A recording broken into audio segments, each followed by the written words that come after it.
Hi guys, welcome to episode 10 of Moments in Time World War II edition podcast, The Battles for Narvik. And I've been given something that I always enjoy talking about, which is the Germans, as we've not really talked about the enemy so far in the Narvik region. So I'm just going to give a quick overview of what they're up to. Starting with the Luftwaffe, they've got relative control of the airspace over Narvik.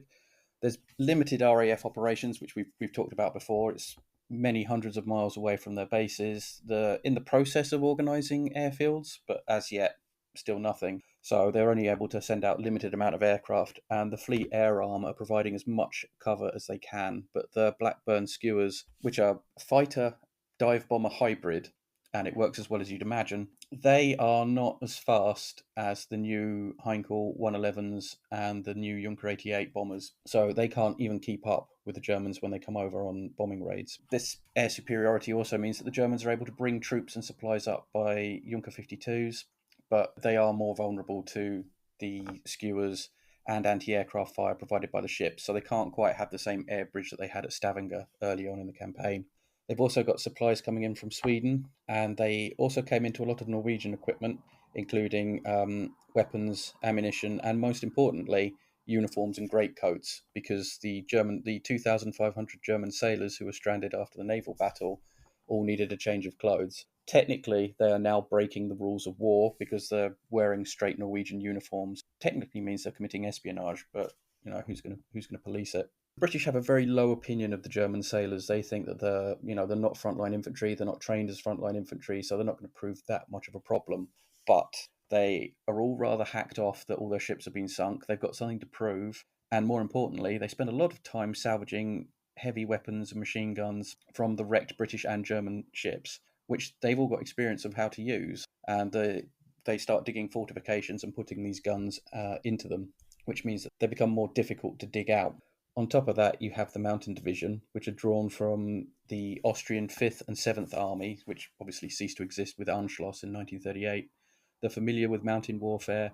They've got lightweight and durable equipment, including aluminium ammunition boxes, which are easy to transfer around and carry, whereas the French are issuing the Poles and their troops with heavy wooden boxes. So the Germans are a bit more of a mobile force. They're also being reinforced by paratroopers, who can also be considered to be quite an elite fighting arm of the German military, and that numbers about 1,000 paratroopers. There's also about 500 engineers, which were snuck in over the Swedish border, and they also have volunteers from the 2nd Mountain Division who have also dropped in by aircraft. The problem is the Oberkommand Wehrmacht in Berlin are concerned that there's not enough troops, that they're already outnumbered by the British. And so they try looking at other options to get troops in there. Hitler, in his white wisdom, suggests a U-boat. If you get enough U-boats together, you can put in reinforcements and carry them by submarine up to Narvik. If anyone has been on a submarine, you'll know how cramped they are. There is no way you could fit another 50, 60 men on board a U-boat for a long term. It's just madness. The second plan isn't that much better. He says, well, we've got the liners Bremen and Europa. We could just send those up unescorted, because we don't have any ships, because most of them were either damaged or sunk during the initial phases of the invasion. But if we send these 2 liners, that should be fine. Admiral Raeder, who's the commander of the Navy, says, yeah, that's a good idea, boss, we'll look into that, and then quietly buries it. But are the Germans really in any danger? Well, on the 19th of April, the Anglo-French forces had landed south of Narvik and were pushing slowly towards Ankenes in the German rear. But more concerningly, a French and Norwegian force had begun an attack along the entire northern line through harsh weather conditions. The 7th Norwegian Brigade with the French were pushing south to Bjervik, whilst the 6th Norwegian Brigade were pushing across the Vasterland wilderness, and this all kicked off on the 30th of April. Dietl force marches men up to this line to bolster Mayor Windlich's front line, but they're still outnumbered 6-1. The terrain is rugged, and the Germans are dug in, so that gives them quite a few benefits. And they also command the high ground, but the Allies have to go in and dig them out. Worse, they have to dig them out at night time, because if they try doing it in daytime, the Luftwaffe come down and attack them. So it's slow going. On top of that, there's lots of snow, and which makes the whole thing an absolute nightmare. By the 5th of May, the Germans have fallen back to a line that runs through Lagersvanet to the Swedish border. Hitler, this is very rare for Hitler, especially for later in the war, but he actually gives permission for Dietl to either break south or cross into Sweden and intern himself, which, from later in the war, any suggestion of, or even in 1941, that's a court martial to even consider doing that. Unfortunately for Dietl, these orders don't come through, so he keeps fighting on. On the 4th of May, though, Lieutenant General Feuerstein and the 2nd Mountain Division begins a 460-kilometre hike over mountains, across fjords, and through forests from Trondheim. The route the Allies considered to be impassable for an army is far from that, as they managed to cross 160 kilometres in 2 days. The relief is on its way, and the Allies really have to hold Bodo and Mo as a blockage to stop them getting up to the Narvik theatre. Overall, in the Narvik area, the Germans hold the southern areas from Ankernes, the Ankernes Peninsula, and Skaptuva, and Hestfjell, with the central sectors holding Narvik, Tardsvik, and Forsnest, with the north being Bjervik on the Øyjord Peninsula. And this is where Dietl really believes that the French and the British and the Norwegians would make their first attack, which is where it happens. Yes, Christopher. Yes, it does. So that brings me down to the fight for Bjerkvik. So as we spoke last episode, I got to talk about the French. So I'm just going to more or less kind of continue with the Poles and French and that kind of shizzle, really. The French are looking at operations against the German position at Bjerkvik, with the Foreign Legion's commander, Margrin Vernet, carrying out the reconnaissance from, of course, the one and the only ORP or ORP Bourgeois. The operation had to be postponed from the evening of the 11th to the 12th of May for about 24 hours, as there are some logistical issues, for example, the Poles not being issued their heavy machine guns, which I think could cause a bit of a problem because, well, not going to get very far without those heavy machine guns. The plan at this point is for a naval bombardment and 1,500 foreign legionaries, which were operating under the Fleet Air Arm air cover, whilst 5 light tanks were landed to assist them. At the same point, the Norwegians would attack from the north to divide the Germans' attention. That's a pretty good tactic, actually. Doesn't happen very well during the Warsaw Uprising, but anyway, moving on. No one tells the Norwegians that there's a 24-hour delay. The 6th Norwegian Brigade attack early, and as the Norwegians were adept in fighting in these conditions, they fought their way through 3-metre snowdrifts to get to Coburg Plateau, about 1,000 feet above sea level, which in itself is really impressive because fighting in 3-metre snowdrifts, I don't know what army is capable of being able to do that, but the Norwegians apparently are, which is impressive in itself. The Germans fought fiercely, and they had more artillery than the Norwegians, who at this point had also run short of ammunition. Without ammo, you're not really going to get very far. And the Germans carried out a strict fighting withdrawal to other pre-prepared positions to the south and Narvik, as well as the Swedish border. Had the Poles and the French attacked at the same time, it would have basically become a rout. And the Polish force that was to go in was the 2nd Battalion under Lieutenant Colonel Władysław Dek, and was to support the French landing under the French General Bedouin. They would be transported to Borgen to relieve the British and begin marching towards Brevik. The French overall strategy did not have the Polish support actually taking part in the battle, but merely being support. But no one had told the Poles at this point. Having successfully crossed the fjord, the rested Poles set off from Bjorgen quickly across mountainous terrain, which was again knee-deep with snow and similar snowdrifts that the Norwegians had fought through. The Poles who'd been given snowshoes abandoned them as useless and relied on boots and carrying their equipment by hand or by mule. So clearly the Poles are badass who do not give a shit if they have their snow boots. They're going to carry on using the rain. And to be honest, I tour guide sometimes in the winter, and I can't imagine how these guys are doing this in regular boots when I myself cry like a little girl when I have to, stand outside in -2 or 3 degrees, and we're talking about much lower temperatures at this point. The Poles then advanced in 3 columns, one along the edge of the Orft fjord, and a second in the lead, and the third under Lieutenant Colonel Dek behind the second column, with a ski patrol forming a skirmishing line at the front. When they reached 6 kilometres from Breivik just after midnight, they heard the naval bombardment, which was devastating the German fortifications and starting a fire that did even more damage to the German positions. But, of course, this only spurs on the Polish advance. Still, Dietl's men carried on resisting and fell back to more pre-prepared and better positions for them.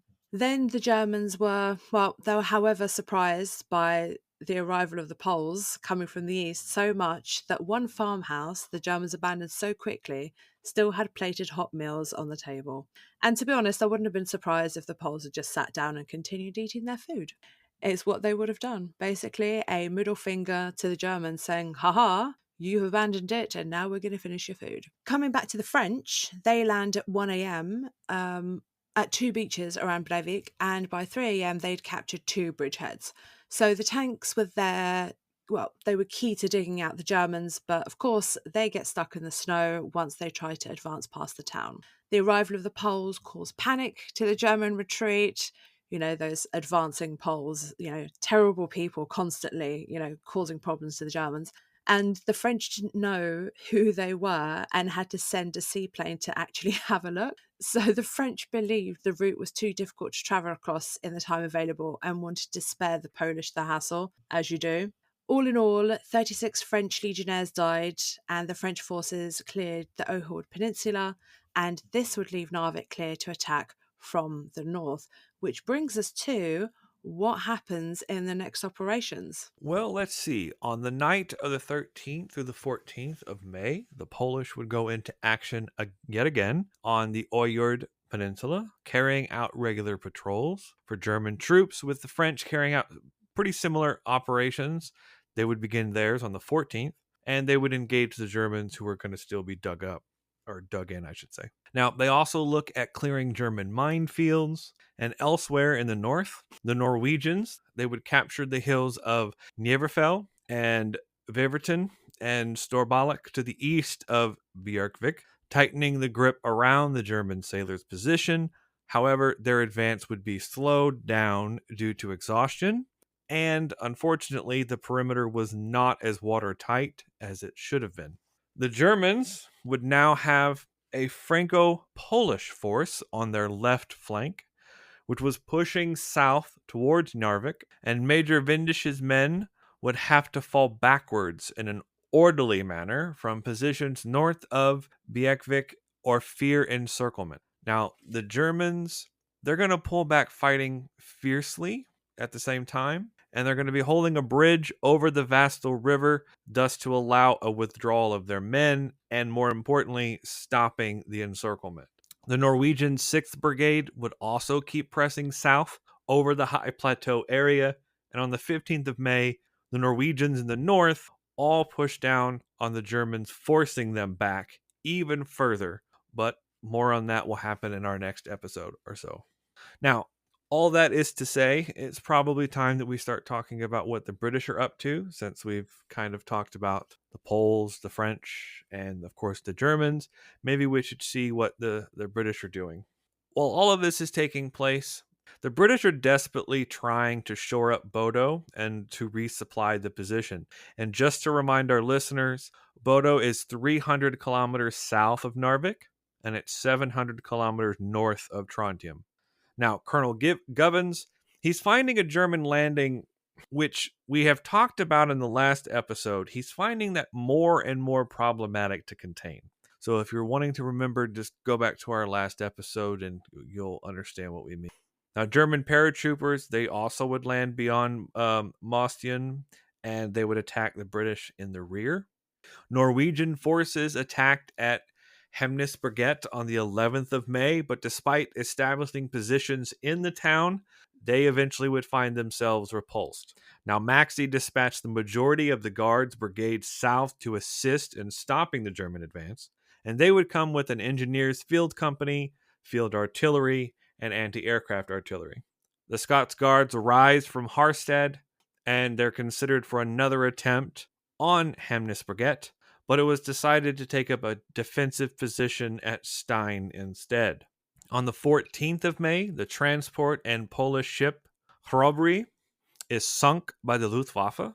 And at the time, it's carrying the 1st Battalion of the Irish Guards, and amongst the dead were the battalion commanding officer, Lieutenant Colonel Faulkner, the second in command, Major Bowen, and the adjutant, Captain O'Neill, as well as Majors Hackett Payne, IHQ Company Y, Gilbert Denham, Number 1 Company commanding officer, Captain Durham Matthews, Number 2 Company commanding officer, and the platoon commander, Lieutenant Lewin.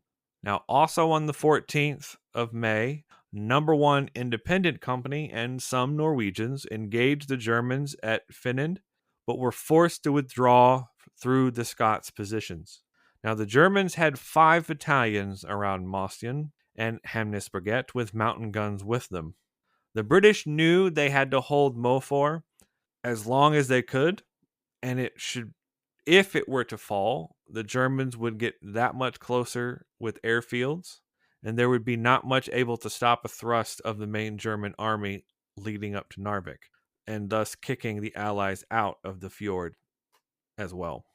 What they did not know, however, was that the 2nd Mountain Division had also begun its push from Trondheim north, with their target being Narvik.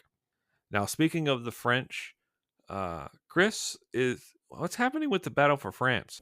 Yes, quite a lot. In fact, more than I'm prepared to talk about on a podcast is focusing on Narvik. So I've got a rough rundown of what's happened over the last couple of days, the last 5 days. And the Allied position could be summed up with one rude word, but basically bleak. By the end of the 15th of May, the situation is, as I say, bleak. Zeeland in the Netherlands is coming under heavy German attack, especially at Zuid, Beveland, and Walcheren. In Belgium, Antwerp is in danger of falling, and the French Seventh Army is being moved to cover the Ouse approach to Paris in case of a German thrust. The British Expeditionary Force is also being forced back on its left flank near Wavre, but its centre is clinging on to Gembois. The French Second Army have managed to hold a German push, but a large bulge has appeared, which forces the northerly positioned forces, including the British, to elongate their flanks, which leave them exceptionally vulnerable, much in the same way that the Poles and the French have just done to Dietl. They've had to now guard their flanks. It's so vulnerable, in fact, that should a well-placed panzer strike hit there, it would cut off both the British Expeditionary Force and any French soldiers in that section in a pocket and force them to withdraw to the sea. Just a thought. The Germans have also begun to break through on the Meuse River, which was being used as a defensive line. Once they punch through this, there's not much that can stop them from making a lot more rapid gains through northern France. The only people that can help them really is the RAF Air Advanced Strike Force. And by the end of the Meuse battle on the 15th of May, the Ferry Battle and Blenheim squadrons have suffered such horrendous losses, as well as bomber command coming in from the southeast of England, that Air Marshal Barrett, the air officer commanding the AASF, is said to have apparently just gone into his office, locked the door, and broken down into tears. The situation in France is this dire. So although Narvik's looking pretty sewn up for the Allies, if they keep pushing, the Germans are going to collapse. The situation in France is possibly at its most vital. And it'd be interesting to see how that is going to affect the Norway campaign over the next few weeks, which we'll find out in our next couple of episodes. So if you want to come back for those, that would be great. Please do leave any likes, stars, comments that you find on this episode on whichever platform you're listening to. And if you want to hop over to Patreon, there are going to be lots of extra features, including us dissecting the episodes, talking about events in greater detail, and also trying to force wedge Star Wars into some of our discussions. So if you'd like to come over and join us on that, links are in the show notes. Most importantly, thanks for listening, and we'll see you next time.